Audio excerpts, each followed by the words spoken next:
Welcome back to Daytime Auto. This is a great segue because we're just talking to Amina about, avoiding those foods that have, of course, all those processed foods. Some of the stuff they have in there, you can't even explain exactly what it is or pronounce it properly. We're going to talk about that with my next guest at some point, but Dr. Joyce Johnson joining us. We're going to be talking about eating healthy for, slowing down that aging. So we're going to talk specifically today, Joyce, about, those over 50, and our bodies do start changing over 40 and over 50 years old. So let's start with that, Joyce. How do our bodies start changing? Well, there's a number of things that happen. So first, collagen production decreases. So that shows like visible signs of aging. Your skin gets thinner and drier, but luckily drinking more water and incorporating more hydration can help counteract some of those effects. You get like loss of muscle mass. Right? Your skeleton becomes less dense, so increase the risk of fractures. Your heart rate actually slows a little bit. So that's something else that can happen. You find that maybe you get winded or feel more exhausted doing some things that you could do before, right? Because changes in your cardiovascular system are happening. Increase weight. So there's a few things that can happen. Menopause, some men, which is decreased estrogen. Some men will experience andropause, which is a decrease in testosterone. So yeah, lots of fun things happening. Yes, so fun, Joyce. Yes, thank you for that. Joyce, but there are ways that we can counteract that and remain healthy after 50, after 60, and so on. Let's start with fiber and getting more fiber in our diet. Why is that important? How does that affect our bodies? Absolutely. So getting enough fiber is crucial. It can help lower your risk of heart disease, type 2 diabetes, high blood pressure, and we know it can help with reducing your risk of things like colorectal cancer and improving your colon health, right? So we know that is extremely important. We need anywhere from 25 to 35 grams of fiber per day. Fresh fruits and vegetables, great sources. You can also find fiber in like oatmeal. You can do a fiber supplement if you have been told that maybe you need that extra fiber in your diet.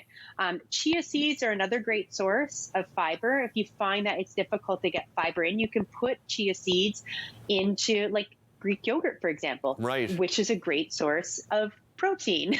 Right? Which is a good segue into the next question I had for you. Yeah, exactly. Because protein's important, and there's different ways we can get it. How does protein affect our bodies?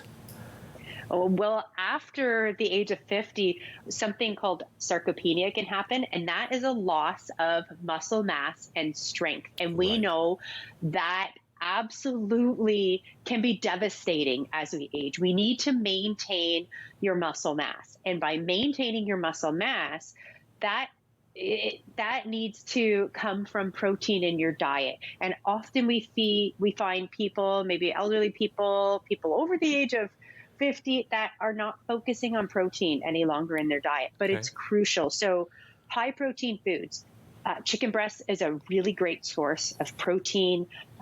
Eggs are a great source of a nice healthy protein.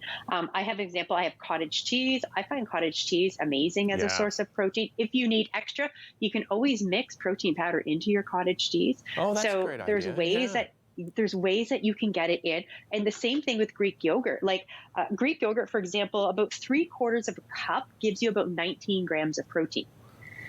So how much should we be getting? How much should we be getting, Joyce, on a daily basis? Okay, so the general rule of thumb, I'd say most most doctors, dietitians will tell you 1 to 1.2 grams per kilogram of body weight. So if you weigh 75 kilograms, they're suggesting 75 to maybe 85.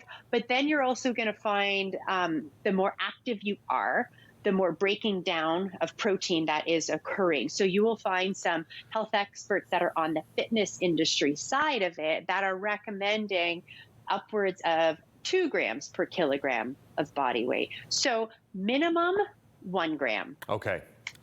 Let's talk fats, because whenever we say that, people immediately go, oh my God, that's terrible. But no, there are so many healthy fats out there, and they do make a huge difference in our bodies, right? And in our health. Absolutely. So healthy fats are a major way to ensure that you have a healthy heart. Okay. They play a big role in helping to reduce the risk of cardiovascular disease and to just take better care of your heart as you age. Healthy fats come in the form of like extra virgin olive oil, using that as an oil in your kitchen. Having fats coming from fish, for example. I have some salmon here. Avocado is a great healthy fat. Also, fats coming from nuts and seeds, and we're talking raw, not roasted and salted. Right. So raw nuts and seeds, those are all really great ways that you can get it in your diet. If this is not part of your regular diet, then you need to look to incorporating, maybe it's coming from an omega-3 supplement, which is fish-based. And if you're a vegetarian, you can get flaxseed oil in either a liquid or in capsules. So there are alternatives, but it's essential. I touched on off the top there, Joyce, that we were going to talk about processed foods, and really what we want to tell everybody is you should be avoiding them. Why? Yeah, absolutely. Ultra processed foods. These are foods that are high in sugar, unhealthy fats. They're usually really high in calories, which means that you're going to get more calories and not be as full, right? They're calorie dense, right? As opposed to like a salad or fruits and vegetables, which will give you more bulk and more fiber.